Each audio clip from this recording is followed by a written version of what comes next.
Music by Shatrughan Kumar.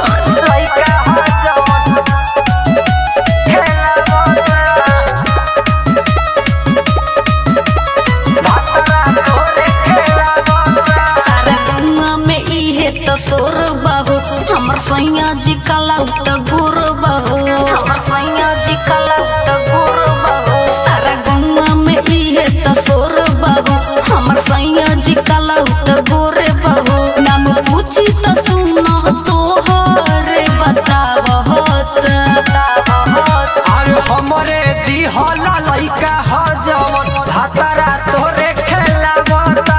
अरे हमरे दिहल लइका ह जवन भातारा तोरे खेलावता।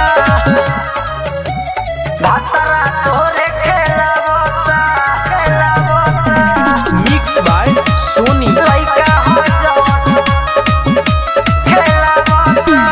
नाही दादा हम सोझा न जाए, पूछी जे पियवा तो का हम बताए, पूछी जे पियवा तो का हम बताए। तोहरे निशानी बा कैसे बचाए, लागो त डर कहीं बहुते कुटाए, बहुते कुटाए। अरे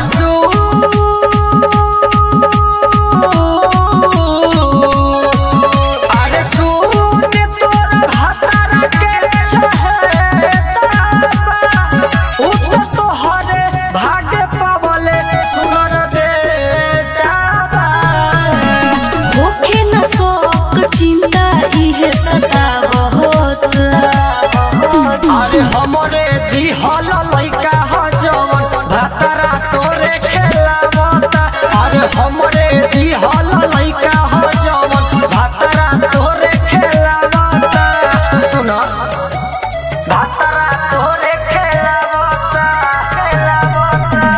मिक्स बाय सोनी। लइका ह जवन खेलावता। भई जवानी के पहिला कसूर बा, एकर त दोषी ई राइटर जहूर बा, एकर त दोषी ई राइटर जहूर बा। अभी अनीता से भइल ना दूर बा, जाने विधाता के का मंजूर बा। सुमन सोनी सुमन सोनी कहे तनी कसधीर धर हो। इतरही तोहरे पास ना फिकीर कर हो। अच्छा विकास और नहीं है बतिया बहुत। अरे हमरे दिहल लइका ह जवन भातारा तोरे खेलावता। अरे हमरे दिहल लइका ह जवन भातारा तोरे खेलावता। माँ जानकी रिकॉर्डिंग स्टूडियो मोतिहारी।